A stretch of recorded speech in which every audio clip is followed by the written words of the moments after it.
Bab 505, Penelitian yang Mengkhawatirkan 4.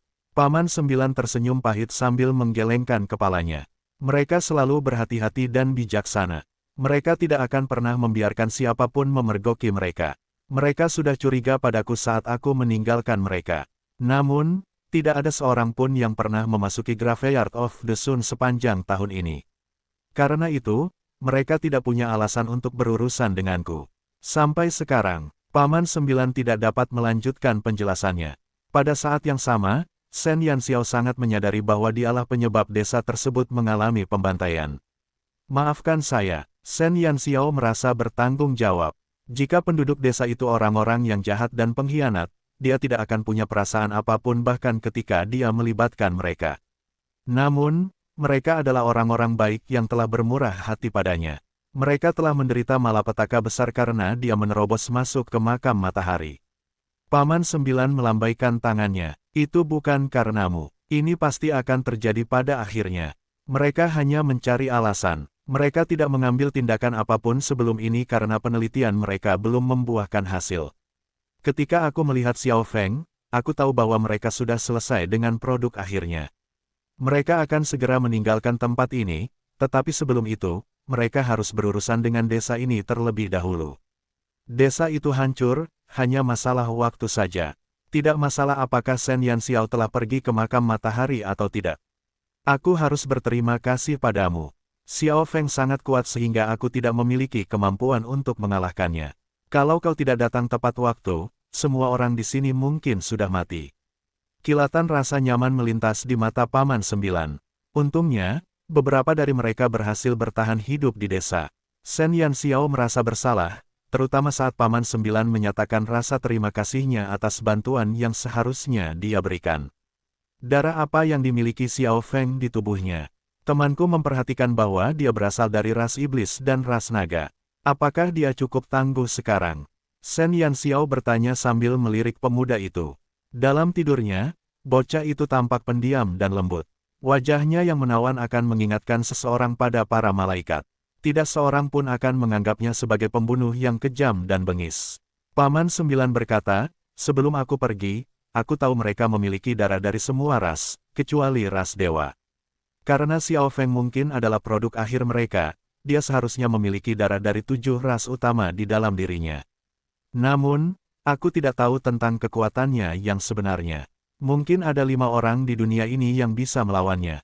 7 ras utama. Shen Yanxiao menelan ludah. Ada banyak sekali prajurit perkasa di dunia ini, dan Paman 9 mengatakan bahwa tidak lebih dari 5 orang yang dapat melawan Xiao Feng. Xiao Feng pasti sebanding dengan seorang Sage Archmagus. Seseorang yang selangkah lagi mencapai level dewa. Mereka adalah orang-orang yang dapat menandingi Dewa Magus. Anak itu luar biasa. Apa rencanamu dengannya? Kurasa dia tidak akan membiarkanmu pergi. Shen Yanxiao khawatir. Dia tahu bahwa Paman 9 tidak ingin membunuh pemuda itu. Paman 9 menggelengkan kepalanya. Entahlah, akulah yang membawa Xiao Feng ke sini. Aku telah merawatnya seperti cucu. Ketika aku meninggalkan orang-orang itu, mereka tidak mengizinkanku membawa Xiao Feng bersamaku. Sejak saat itu, aku mengkhawatirkannya. Aku tidak menyangka bahwa dia akan menjadi subjek percobaan mereka juga. Aku tahu bahwa dia di sini untuk membunuhku, tetapi aku tidak bisa membunuh anak yang telah kubesarkan selama bertahun-tahun. Rasa sakit Paman 9 terlihat di matanya. Hatinya hancur, ketika anak itu membantai sesama penduduk desa. Bab 506, Memohon Perawatan Lembut 1.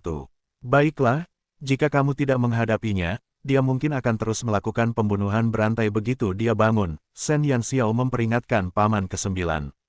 Saat mereka tengah memikirkan apa yang harus dilakukan terhadap pemuda tampan yang tak sadarkan diri itu, dia tiba-tiba menjerit teredam. Dia sudah bangun. Hampir seketika, burung vermilion melompat ke depan Shen Yanxiao untuk melindunginya, siap untuk mengambil tindakan. Ia menatap Xiao Feng, yang perlahan-lahan mulai sadar kembali. Xiao Feng duduk tegak dengan kepala terbenam di antara kedua tangannya. Alisnya yang indah saling bertautan erat. Paman 9 menahan napas. Tak seorang pun menduga bahwa iblis jahat itu akan terbangun pada saat itu. Tak ada suara di ruang bawah tanah. Semua orang di sana gelisah saat pemuda tampan itu sadar kembali. Pemuda itu mengerang sambil berusaha menyingkirkan rasa sakit dari kepalanya. Ia menatap 3 orang di depannya dengan bingung. 2 burung. Shen Yanxiao terdiam sesaat sebelum menyadari bahwa 2 burung yang dimaksud pemuda itu adalah burung vermilion dan burung phoenix kecil. Namun, tatapan dingin di mata pemuda tampan itu telah lenyap tanpa jejak. Matanya yang gelap hanya dipenuhi kebingungan dan pertanyaan. Dia tidak menunjukkan keinginan untuk menyerang orang-orang di sekitarnya. Sebuah ide muncul di benak Shen Yanxiao. Dia melangkah keluar dari balik vermilion bird dan berjalan menuju pemuda di ranjang. Burung vermilion tidak akan percaya bahwa tuannya akan menjadi gila pada saat itu juga. Apakah dia tidak tahu betapa mengerikannya pang itu? Dia memiliki darah dari 7 ras yang berbeda dalam dirinya. Burung vermilion bahkan tidak yakin apakah dia bisa menghadapi bocah nakal itu. Saat dia duduk di tempat tidur, pemuda tampan itu memiringkan kepalanya sambil menatap Shen Yanxiao. Dia mencium sesuatu yang familiar, saat dia menggerakkan hidungnya yang lembut dan mengedipkan matanya. Dia masih sedikit linglung. Setelah ragu-ragu sejenak, dia membuka mulutnya dan memanggilnya, "Kakak."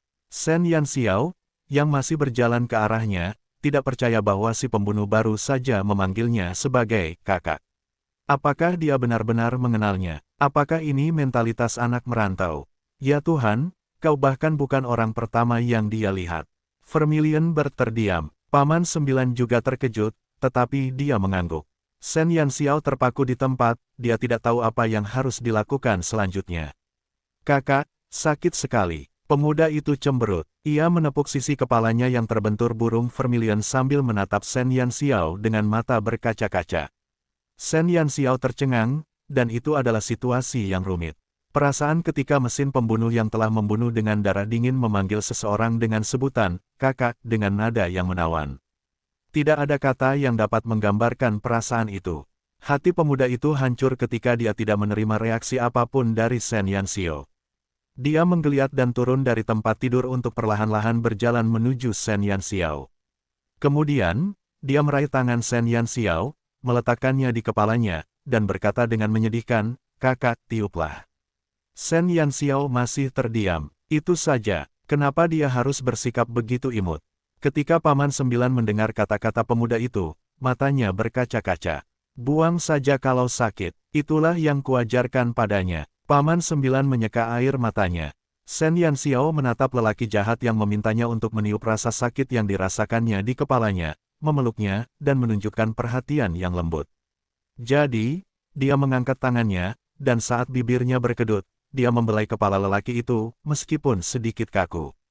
Kemudian dia meniupkan udara ke kepalanya sambil berpura-pura serius tentang masalah itu. Tiup, tiup, dan rasa sakitnya akan hilang. Di sana, Xiao Feng. Siapa yang tahu mengapa dia menuruti mesin pembunuh itu seolah-olah dia adalah anak kecil yang normal. Pemuda itu tersenyum melihat gerakan kaku Shen Yanxiao. Tokoh jahat yang baru saja mencabik-cabik hati korbannya itu tersenyum lebar. Dia tampak seperti anak yang lebih mudah tertipu daripada vermilion bird. Bab 507, memohon perawatan lembut 2. Apa yang dia lakukan? Burung vermilion melotot ke arah Paman 9 sambil menunjuk ke arah pemuda yang telah bersikap manis kepada tuannya. Binatang mistis itu begitu marah hingga dia hampir ingin menyemburkan api. Paman 9 juga tidak menduga hal itu. Dia memiliki ekspresi rumit di wajahnya. Yah, kurasa dia menderita hilang ingatan. Paman 9 memiliki perasaan campur aduk tentang itu. Dia pikir dia harus melawan anak yang dibesarkannya, tetapi pembunuh jahat itu tiba-tiba berubah menjadi menggemaskan. Hilang ingatan. Shen Yanxiao merasa gelisah saat melihat pemuda tampan itu, yang tersenyum begitu menawan padanya. Untung saja dia tidak ingin membunuh mereka, tetapi apa yang harus mereka lakukan dengannya? Aku tidak tahu apakah ini hanya sementara, tetapi Xiao Feng menunjukkan sifat aslinya. Dia bukan anak yang buruk. Dia hanya kurang memiliki rasa aman. Paman 9 merasakan luapan perasaan ketika Xiao Feng berubah menjadi orang yang sama sekali berbeda. Meskipun mesin pembunuh itu telah berubah menjadi seorang pemuda yang menggemaskan, orang-orang di Graveyard of the Sun tidak akan membiarkan desa itu lolos begitu saja. Paman 9 berencana untuk membawa penduduk desa pergi bersamanya. Mereka dapat bersembunyi di suatu tempat yang jauh dan melanjutkan hidup mereka selama musuh-musuh mereka tidak menemukan mereka. Shen Yanxiao merasa malu dan gelisah karena desa itu mendapat masalah karena dirinya. Selain itu, Penduduk desa tidak tahu apa-apa tentang dunia luar. Mereka menghabiskan hidup mereka di laboratorium dan kemudian di desa. Meskipun Paman Sembilan mengerti satu atau dua hal tentang benua cemerlang, dia sudah lama tidak meninggalkan desa. Mereka beruntung bisa bertahan hidup selama itu, dan mereka masih harus menghadapi masa depan yang tidak pasti. Mata pencaharian mereka masih menjadi teka-teki besar. Di satu sisi, Shen Yanxiao bukanlah penganut agama yang taat. Di sisi lain, ia memiliki prinsipnya sendiri dalam cara ia bersikap. Karena kamu mencari tempat untuk memulai hidup baru, mengapa aku tidak menyediakannya untukmu? Penduduk desa bukanlah manusia biasa. Jika mereka tinggal bersama masyarakat, kemungkinan keunikan mereka akan menimbulkan lebih banyak pertanyaan. Shen Yanxiao punya rencananya sendiri. Dia akan berpartisipasi dalam turnamen antar akademi segera setelah dia kembali ke Akademi Saint Laurent. Jika dia memenangkan kompetisi, dia akan mendapatkan sebidang tanah di tanah terlantar. Itu adalah tempat yang jauh dari tempat tinggal manusia lainnya. Itu juga merupakan tempat di mana mereka harus hidup bersama para iblis. Itu mungkin merupakan area terlarang, tetapi tampaknya itu adalah tempat yang tepat bagi penduduk desa untuk berkembang. Tetapi saat ini saya tidak begitu yakin. Pokoknya, ambil peta ini. Bawa penduduk desa ke tempat ini dan temukan orang yang bertanggung jawab atas kasino. Berikan dia token ini, dan dia akan mengatur tempat tinggal sementara untukmu. Ketika saya sudah mendapat jawaban pasti, saya akan datang dan menjemput semua orang. Bagaimana menurutmu? Shen Yanxiao menyerahkan stempel kristal bertuliskan kata, hantu, kepada Paman Sembilan. Yang Si telah membuat stempel itu. Masing-masing dari 5 anggota hantu memiliki satu, dan hanya ada 5 di seluruh dunia. Stempel tersebut mewakili masing-masing dari 5 anggota. Dia tidak bisa menjauh dari masalah yang telah dia ciptakan. Xiu ingin dia memenangkan sebidang tanah di tanah terlantar untuk membiakkan iblis, dan penduduk desa bukanlah manusia biasa. Paling buruk, penduduk desa harus hidup dengan iblis yang mereka biakkan. Paman Sembilan benar-benar tercengang dengan usulan Shen Yanxiao. Dia tahu bahwa Shen Yanxiao bukanlah anak biasa. Meski begitu, dia tidak menyangka akan mendengar kata-kata itu darinya. Seorang anak, yang tampak berusia 13 atau 14 tahun, mengklaim bahwa mereka akan menampung semua penduduk desa. Tidak ada orang biasa lain yang dapat berpikir untuk melakukan hal itu. Bab 508, Memohon Perawatan Lembut 3. Baiklah, kau tidak perlu terlalu khawatir tentang desa ini. Hal-hal seperti itu pasti akan terjadi. Ini hanya masalah waktu. Penduduk desa mungkin memiliki hati yang sederhana, tetapi mantra sihir masih ada di dalam diri mereka. Mereka tidak bisa bersama orang lain di malam hari. Paman Sembilan mengungkapkan rasa terima kasihnya kepada Shen Yanxiao. Ia memiliki kesan yang baik tentang pria muda yang bijaksana itu. Kau tidak perlu khawatir tentang mantra sihir. Shen Yanxiao tersenyum. Mantra sihir pasti merupakan kutukan kombinasi. Dia tidak tahu cara menggunakan mantra itu, tetapi kombinasinya mirip dengan konstruksi ilusi, dan dia telah menguasai esensi konstruksi ilusi. Dia dapat menghilangkan mantra sihir semudah menembak ikan dalam tong. Serahkan saja padaku. Aku berjanji mereka semua akan kembali seperti semula. Dalam hal kutukan, Shen Yanxiao yakin dengan kemampuannya. Paman Sembilan juga terkejut. Ia menatap Shen Yanxiao yang berseri-seri karena percaya diri, karena ia tidak yakin dengan kata-katanya. Hanya penyihir tingkat lanjut yang bisa menghilangkan mantra sihir. Sejauh yang aku tahu, sangat sedikit penyihir yang bisa ditemukan di seluruh benua Brilliance. Untung saja anak itu mau membantu. Namun, dia harus memastikan bahwa dia tahu betapa seriusnya masalah ini. Shen Yanxiao mengusap dagunya. Dia tidak tahu apakah dia telah mencapai tingkat lanjut, tetapi dia yakin dia bisa mengatasinya. Saya seorang penyihir. Mengenai level saya, ya, saya belum yakin. Mengapa Anda tidak membiarkan saya mencobanya? Lagi pula tidak ada pilihan lain. Paman Sembilan menatap Shen Yanxiao. Dia tidak percaya bahwa anak itu adalah seorang penyihir. Dia pikir semua orang di benua Brilliance sudah membenci penyihir sejak lama. Mengapa seorang anak muda belajar menjadi penyihir? Paman Sembilan tahu bahwa dia tidak dapat menolak tawaran baik hati Shen Yanxiao, jadi dia mengumpulkan semua penduduk desa yang masih hidup. Setelah pembantaian itu, hanya sekitar 50 penduduk desa yang selamat. Mereka semua masih ketakutan. Rumah, saudara, dan teman mereka telah hancur di depan mata mereka, sehingga hati mereka dipenuhi kesedihan. Paman Sembilan tidak ingin mereka mengetahui identitas mereka yang sebenarnya, jadi dia hanya mengatakan bahwa Shen Yanxiao akan menyembuhkan luka mereka. Shen Yanxiao mencoba mantra itu untuk pertama kalinya, dan dia berhasil menghilangkan mantra sihir dari seorang penduduk desa.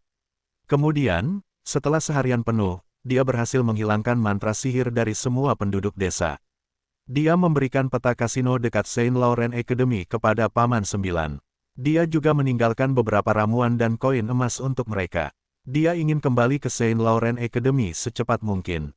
Setelah dia menyelesaikan tugasnya dengan mantranya, burung Vermilion memberitahunya bahwa dia telah meninggalkan akademi selama 1 bulan dan 27 hari. Dia hanya punya 3 hari tersisa sebelum turnamen antar akademi dimulai. Shen Yanxiao hampir kehilangan akal sehatnya. Butuh waktu setidaknya 10 hari baginya untuk kembali ke akademi.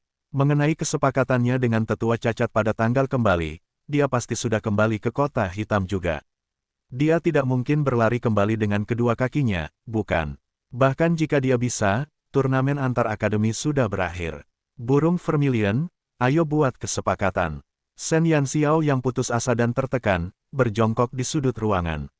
Ia merasa kasihan pada dirinya sendiri.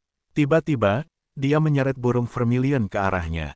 Dia sangat gembira dengan rencana yang ada dalam benaknya. Dia menyipitkan matanya dengan jahat saat dia menatap burung Vermilion yang cantik itu. Bab 509, memohon perawatan lembut 4. Apa yang kau pikir kau lakukan? Vermilion Bird merasakan hawa dingin di tulang belakangnya.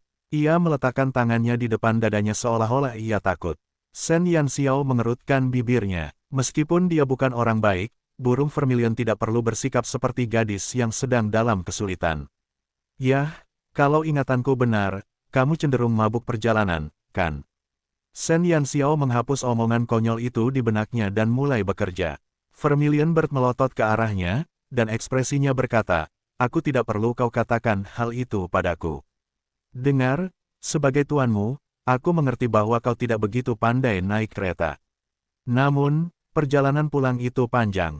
Mengapa kau tidak berubah menjadi wujud binatangmu, dan menerbangkan kami kembali saja? Shen Yanxiao berkedip saat ia mencoba membujuk burung Vermilion.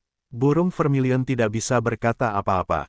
Permintaan macam apa itu? Dia tahu bahwa burung Vermilion akan mabuk perjalanan di kereta, namun itu tidak menghentikannya, si brengsek itu, untuk memasukkannya ke dalam kereta dalam perjalanan mereka ke sana.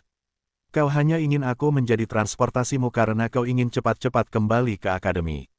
Benar begitu, protes Vermilion Bird dengan marah. Shen Yanxiao mencoba menghiburnya dengan lembut. Jangan katakan itu, aku khawatir padamu. Jika kau mau, kita masih bisa mencari kereta dan pulang bersama.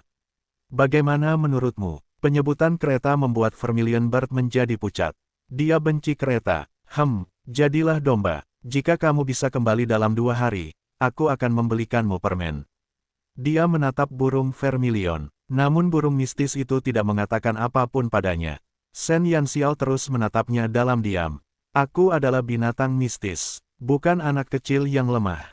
Vermilion Bird menjadi marah. Shen Yanxiao menyipitkan matanya. Kemudian, dia berdiri tiba-tiba. Dia memanfaatkan tinggi badannya untuk melawan binatang mistis itu dan menggunakan kedua tangannya untuk menjebaknya ke dinding. Shen Yanxiao berdiri melawan cahaya, jadi matanya menyipit. Kamu mau terbang atau tidak? Vermilion Bird menggigil saat ia melihat tuannya yang tidak baik hati telah berubah menjadi pengganggu yang kejam. Jika kau tidak, suku kata terakhir diperpanjang saat seringai muncul di wajahnya. Aku akan menciummu. Vermilion Bird ketakutan dan tercengang saat dia berdiri membeku di tempat. Detik berikutnya, dia berteriak dengan sedih, baiklah, aku akan terbang. Aku akan melakukannya, anggap saja sudah selesai. Pemuda tampan itu terbangun dari keributan dan menatap burung Vermilion yang aneh dan Shen Yanxiao.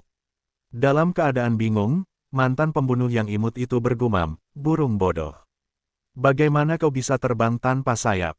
Kemudian, mantan pembunuh bayaran yang menggemaskan itu dengan senang hati melangkah ke belakang Shen Yanxiao dan melingkarkan lengannya di pinggang rampingnya. Kakak, aku lapar, suaranya seperti anak anjing. Shen Yanxiao terkejut. Bagaimana dia bisa melupakan hal itu? Setelah kehilangan ingatannya, mantan mesin pembunuh yang menyenangkan itu menganggapnya sebagai kakak perempuannya. Tidak peduli seberapa keras Paman Sembilan mencoba berbicara kepadanya, dia tidak akan menjauh dari Shen Yanxiao sama sekali. Dia akan mengikutinya seperti ekornya. Ketika Shen Yanxiao membantu menghilangkan mantra sihir dari penduduk desa, pria tampan itu hanya menunggu di sudut yang berjarak 3 langkah dari Shen Yanxiao. Dia terus menatapnya ketika Shen Yanxiao sedang sibuk dengan pekerjaannya. Dia tidak bersuara dan tidak makan. Akhirnya, Paman Sembilan harus menggendongnya ke tumpukan jerami setelah dia tertidur dan tidak dapat berdiri lagi. Ketika dia akhirnya terbangun, dia menghampirinya. Lagi, kau, sudah cukup, lepaskan tanganmu. Siapa bilang kau boleh memeluk tuanku? Dasar pria kecil yang kotor. Lepaskan tanganmu. Binatang mistis itu melompat-lompat dengan marah ketika melihat seorang anak kecil memanfaatkan tuannya. Seolah-olah dia benar-benar lupa bahwa tuannya yang tidak baik itu baru saja mengancamnya beberapa saat yang lalu. Cu gelombang, burung phoenix kecil di kepala burung vermilion melebarkan sayapnya yang mungil untuk menjadi bagian dari drama. Ia meniru tindakan burung vermilion dan mengeluarkan suara protes meskipun burung phoenix kecil tidak tahu apa yang telah terjadi. Bab 510, memohon perawatan lembut 5. Pembunuh yang lucu dan konyol itu mengerutkan kening. Dia melotot ke arah Vermilion Bird dan Phoenix kecil. Burung-burung bodoh, diamlah, atau aku akan memanggang dan memakanmu. Percayalah padaku, aku akan memanggangmu terlebih dahulu. Vermilion Bird menyingsingkan lengan bajunya seolah-olah dia siap untuk memukulnya. Kepala Shen Yanxiao sakit saat melihat kedua anak itu bertengkar. Dia mengulurkan tangan dan menempelkan kedua tangannya di kepala mereka untuk memisahkan mereka sebelum mereka sempat bertengkar. Burung Vermilion, hentikan. Kita harus berangkat sebentar lagi. Dia benar-benar tidak punya waktu untuk bermain-main dengan kedua orang idiot itu. Burung Vermilion mendengus, namun tidak mengatakan apapun lagi. Ketika mendengar Shen Yanxiao hendak pergi, dewa pembunuh yang imut itu tampak agak gelisah. Dia tampak ketakutan seperti anak singa yang hendak diusir dari kawanannya. Kakak, kau meninggalkanku, dia terdengar seperti hendak menangis saat menatap Shen Yanxiao dengan air mata di matanya. Shen Yanxiao menutupi wajahnya. Kau boleh ikut denganku, tapi kau harus berjanji padaku bahwa kau tidak akan membuat masalah. Ia sudah berdiskusi dengan Paman Sembilan tentang apa yang akan terjadi pada mantan pembunuh itu. Nama pemuda itu adalah Lan Fengli. Mereka tidak yakin apakah kehilangan ingatannya bersifat sementara atau permanen. Oleh karena itu, mereka tidak ingin meninggalkannya bersama Paman Sembilan dan penduduk desa lainnya.